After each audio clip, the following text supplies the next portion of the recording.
Charles Miles Maddox was born on November 12, 1934, in Cincinnati, Ohio, to a 16-year-old prostitute by the name of Kathleen Maddox. His biological father is unknown, but he is alleged to be a colored cook by the name of Scott. Charles Maddox received the last name Manson because Kathleen was married to a man by the name William Manson soon after Charles's birth. Manson's mother was an alcoholic and once sold Charles to a childless waitress for a pitcher of beer. His uncle ended up getting him back a few days later. When Kathleen and her brother were sentenced to 5 years in prison for robbing a service station in 1939, Charles was sent to his aunt and uncle, who lived in West Virginia. After being paroled in 1942, Kathleen took back Charles and moved from hotel to hotel. Manson later recalled her physical embrace of him on the day she returned from prison as his sole happy childhood memory. In 1947, Kathleen attempted to put her son into a foster home, but there was no placement available. The court then sent Charles to the Givealt School for Boys in Indiana. After staying there for 10 months, Charles fled the school and went to his mother, who rejected him. After being rejected by his mother, he went by himself to Indianapolis. There, he robbed a grocery store for food and money so he could have a home, but after maintaining his homes, he still continued to break and enter. His theft of a bicycle from a store led to his apprehension, and he was sent to Indianapolis Juvenile Center, which he escaped after 1 day.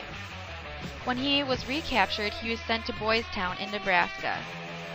4 days after his arrival, he escaped with another boy and committed 2 armed robberies on their way to the boy's uncle's house. During his second armed robbery, he was apprehended and was sent to the Indiana School for Boys. After a number of failed attempts, Charles succeeded in escaping with 2 other boys in 1951. In Utah, on their way to California, Charles was apprehended again for burglarizing 7 gas stations and transporting stolen vehicles across the state line. Manson was then taken to the National Training School for Boys in Washington, D.C. Despite 4 years of schooling, Manson was still illiterate and had an IQ of 109. On a psychiatrist's recommendation, he was transferred in October 1951 to Natural Bridge Honor Camp, a minimum security detention center. Less than a month before his parole hearing, he took a razor blade and held it against another boy's throat while he anally had sex with him.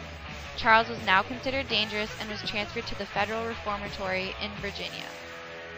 In September 1952, his previous charges caught up with him, and he was transferred to an even higher security center in Ohio. Approximately 1 month after his transfer, Manson became an excellent resident using good work habits and working hard in school, which got him on parole in 1954. In January 1955, he married a hospital cafeteria waitress named Rosalie Jean Willis. Charles supported the 2 of them with small jobs in auto theft. After stealing a car in Ohio, Manson drove the vehicle to Los Angeles in the summer of 1955 with his pregnant wife. 3 months later, he was once again federally charged for taking a stolen car across state lines. For this crime, he received 5 years probation, but was sentenced to 3 years in prison for not appearing to his court hearing. While Charles was in prison, Rosalie gave birth to their child, Charles Manson, Jr. In March 1957, visits from Rosalie stopped, and his mother informed Manson it was because Rosalie was seeing another man. Less than 2 weeks before his parole hearing, Manson tried to escape by stealing a car and was given 5 years probation. In September 1958, Charles was let out on parole, and by November he was pimping a 16-year-old and getting money from another young heiress. Charles married a young prostitute by the name of Leona Stevens.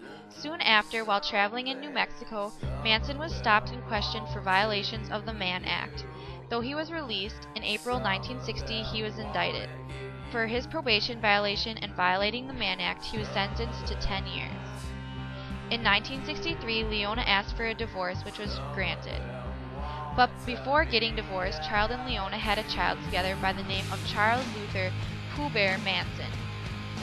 By March 21, 1967, his release date, Charles had spent over half of his 32 years of life in prisons and institutions.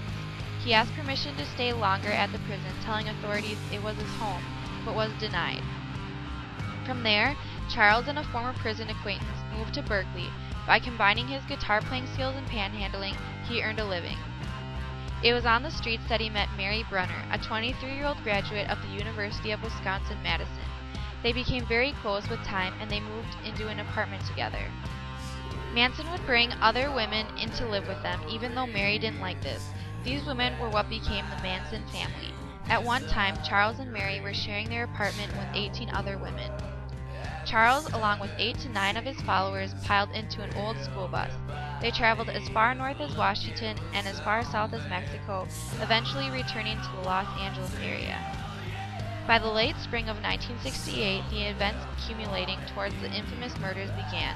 The first event occurred when Dennis Wilson of the Beach Boys picked up 2 of Charles's female family members that were hitchhiking.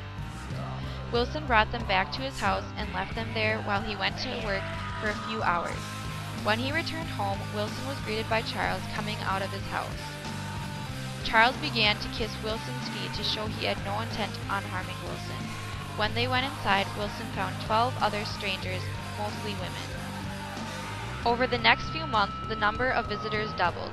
Wilson would sing and talk with Charles, while the other visitors were used as their servants and did what they were told. Wilson paid for studio time for Charles and his family to record some of his music, which was recorded and used by other artists later on. On top of the studio fees, the family cost Wilson around a total of $100,000 for the destruction of Wilson's vehicles and paying medical bills for the family members after a gonorrhea outbreak. In August of 1968, Wilson's manager ordered the family members to leave Wilson's property, and they were forced to find a new home. The place they fell upon was Span's Movie Ranch. This was previously used as a set for Western movies and television shows, but had fallen into hard times when buildings started deteriorating. While the family members did helpful work around the grounds, the women were instructed to have sex with the owner, George Span. Because of this, the family was allowed to stay at the ranch for free.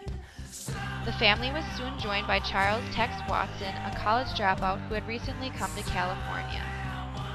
Early in January of 1969, the family left the desert and moved to a home in Canoga Park because Charles believed that a war between the blacks and whites was going to emerge, and he wanted to keep an eye on it.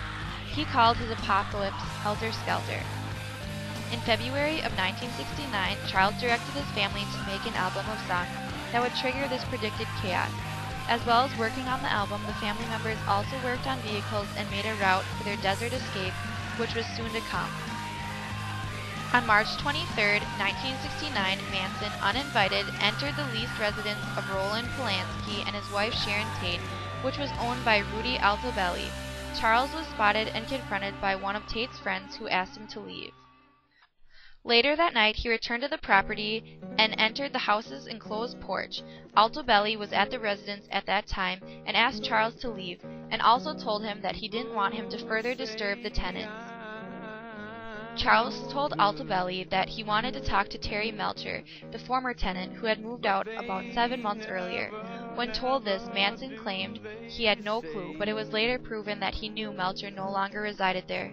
Charles told Altobelli that he wanted to talk with him, but Altobelli lied and said he would be leaving the country the next morning for at least a year. At that time, Charles departed. Manson's vision was to start a war, or helter-skelter, between the whites and blacks. While this was happening, his group would go into hiding. After most of the whites had been killed, Manson and his family could take over because the blacks would be too stupid to run the country. In June of 1968, Charles told his family members that they might have to show the blacks how to start helter-skelter. Manson then asked Tex Watson to obtain money. Watson did so by robbing an African-American drug dealer of LA by the name of Bernard Crow. Crow responded, saying that he was going to kill everyone at Span Ranch. On July 1, 1969, Charles shot Crow at his Hollywood apartment. After the shooting, Charles was on the defense and turned Span Ranch into a defensive camp with armed guards and night patrols.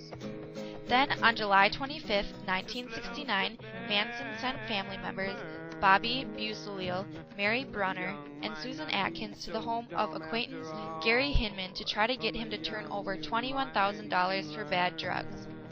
The 3 family members held Hinman hostage for 2 days, during which Charles showed up to slash Hinman's ear with a sword. After Charles' sword attack, Busolil proceeded to stab Hinman to death. Before leaving the residence, one of the family members used Hinman's blood to write "Political Piggy" on a wall in the house. Busolil was arrested on August 6, 1969, after he was stopped by the police while driving Hinman's car with the murder weapon found in the wheel well. 2 days later, Charles Manson told his family members at Span Ranch that now is the time for helter-skelter, and so it began.